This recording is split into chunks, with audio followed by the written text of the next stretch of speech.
morning, good evening, good lunchtime, whatever it is, wherever you are. Welcome to sunny Scotland, possibly a little bit over sunny today for reasons I'll talk about in a moment or two. So this live session, and I'm going to do a few this week, serves a couple of different purposes. One is that I am creating a new show called TalkIT.tech, the content of which could be very interesting to you if you're in an IT service management capacity. If you're not, then it won't be. So I will be showing you behind the scenes what's going on with the build up for this new show.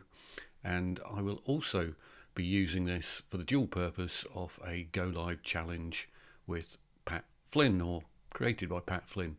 So I thought I would do a combination of both, really. I am a live streamer and have been for a long time using Ecamm.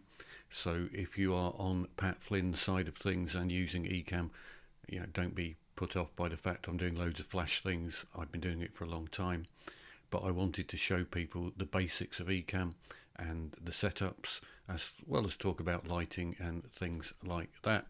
So on my show, I'll be having two guests, and each of those guests will be joining a Zoom call. So it will just look like a Zoom call to them, or at least they look like they're joining a Zoom call, but it won't look like any other Zoom call they've seen. So this is the sort of thing I will do, a little transition and bring on my guests. Now in this case, my guests are going to both be me with a couple of different cameras, but I'll bring them on with a nice little sound effect of some sort yet to be added, and then they'll appear on the screen something like this, where I have got at the moment 3 cameras going on.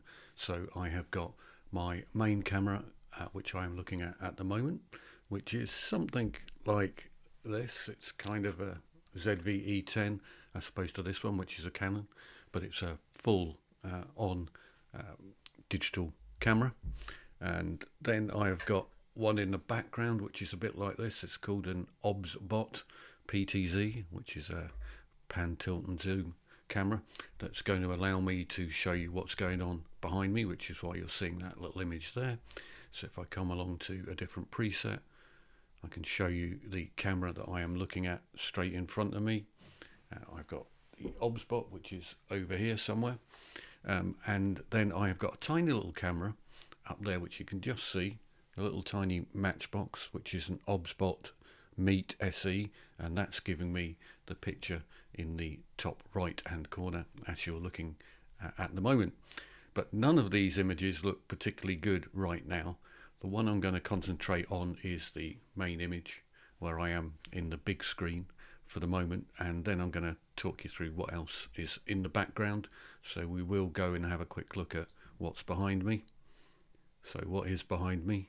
Not very much at the moment, but you can see it's fairly brightly lit, and that's all natural daylight. And that is probably something we don't want, because with natural daylight the problem is that the sun goes in and out, the clouds come over, especially if you're in Scotland, and the lighting all changes. So we're going to have a look at what I've got in terms of lighting and what I'm doing from that perspective. Other items to point out, I've got a microphone on a boom arm in front of me here. It's sitting just out of shot. It's called a Shure SM7B, and they call it the microphone that you'll always have heard because loads and loads of people use them. You'll see on TV shows and all sorts. But there are different microphones you can use as well. We'll be looking at that in another session. Today I just wanted to concentrate a little bit on cameras and lighting. So this involves me sort of wandering around the room a little bit, turning a few lights on and things like that, to show you the difference. So at the moment what I've got going on is this one big globe light with a diffuser to give me a sort of a gentle light there for my main lighting, and it's pointing down at 45 degrees and it's sitting slightly away from me, so it's not right on my face but close enough that it's giving me some nice lighting. However, it's totally overexposed and looks pretty rubbish at the moment. So the first thing I'm going to do is I'm going to turn off my natural light, so to speak, by closing this shutter in front of me. So bear with me.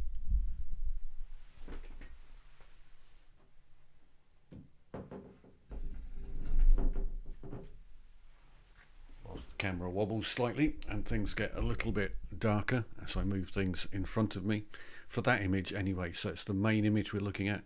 We'll come back to talk about the one on the Meet SE. That's just doing things automatically at the moment, but I'm going to turn on a couple of extra lights. One of them is just up here in the image. It's gone bright from a moment, but it's given me now a bit more even lighting on either side of my face, so slightly brighter on one side than the other in this main image, which is what we're interested in, as I said. Another light is sitting directly above me, if it's going to turn on, which it's not at the moment. So I'm going to have to reach up and turn that on. Hang on.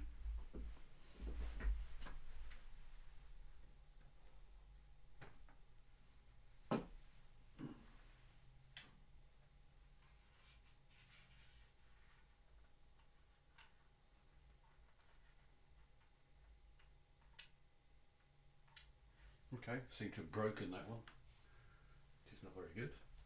Why are you not turning on? Have I unplugged you, I wonder? No, he's not wanting to turn on for me today. So this is what we call about going live and getting it not quite right. That light should be coming on above me, and I'm not sure what isn't. So I'm going to go and turn on some other lights in the background just to add a greater dimension to my background.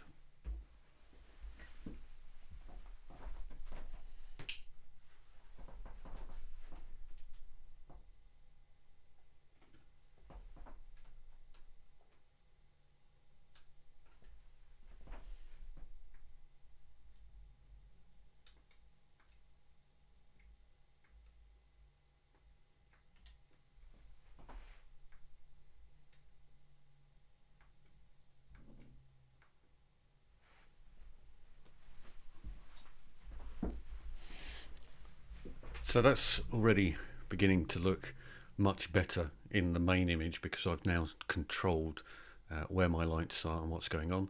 I normally do have a secondary light, as I said, pointing slightly behind me to give me a bit of a brighter background than I've got here.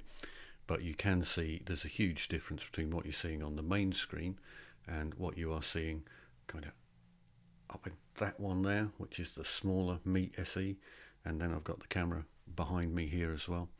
So if I then just flick back to that camera to have a look at what's going on behind me now. So what did I do?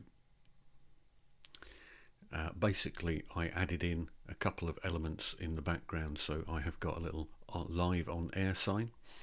I've also got a little light behind the plant there, and two blue lights pointing at the wall, plus the one on the stand that you've seen me adjusting there, which is just like a large torch really. It's only 10 watts, but it allows me to point something in the background. You can put a little gobo in front of it, which is just a circle with some holes in, which gives me that nice window type frame effect in the background. But it makes a significant difference to how you're going to appear on camera. So there's not much to those in terms of costs or anything. So I think it's about $30 for the torch type light, and a similar amount for the two blue lights as well that I've got going on in the background, just to give me a little contrast. I tend to like to keep things quite dark anyway, but that's what's giving me my background images there. I come back round to the front again. It's not me sitting in glaring lights. These are all fairly low settings. So 5600 is the setting which you tend to use for natural daylight. Most lights you'll be able to ramp up and down. So I've got one sitting at 5600 at 10%, which is my main globe light, and the second one at 5600 at a lower capacity than that even, I think. So I'm not sitting here totally blinded. In fact, it feels very comfortable, more so potentially than natural daylight, but I'm in total control of what is going on in terms of my lighting here. So when I get my guests on, I'm going to want them to be doing a similar sort of thing. And the other thing that I'm going to be asking them to do is to make sure that they are sitting looking at the camera. And if you can see on this image in front of me, both of my cameras that are in front of me are at eye level. So I look at both of those cameras, and beyond them, in fact, if I go to the next preset, you can see I've got another monitor behind my camera. So the monitor that is over there behind the camera is where I normally would have my Zoom session going on, so I can be looking at my guests on Zoom but looking at the camera at the same time. And that's the whole eye contact thing that a lot of people seem to miss when they're doing live shows. The other element, let's demonstrate that with the little tiny Osbot camera, the Meet SE, which for if you're wanting to buy a tiny camera, then this is one of the best little type of webcam things you can get for about £60-70, something like that. I've not got it adjusted today. We'll be doing that in a later session, but for the moment, let me have a little play about with that camera and show you what some people have a tendency to do when they're on the call. So this is something which drives me slightly bonkers, is I'll be looking at a call and I'll look at all of the participants on the call, and they'll all be in different locations, and sometimes they are, something like that there. Maybe they're even zoomed out a little bit as well and tiny in the corner. We don't want that. We want everybody to be the same sort of size and shape when they're on the screen. So I will be manually adjusting cameras, because I can do that within Ecamm, or asking people to adjust their own cameras to some degree, dependent exactly on where they're sitting. But the point really here is that I'll be wanting everybody to look fairly even on the overall scene, rather than one person tiny and one huge and then one's right in at the microphone or got their face covering most of the screen.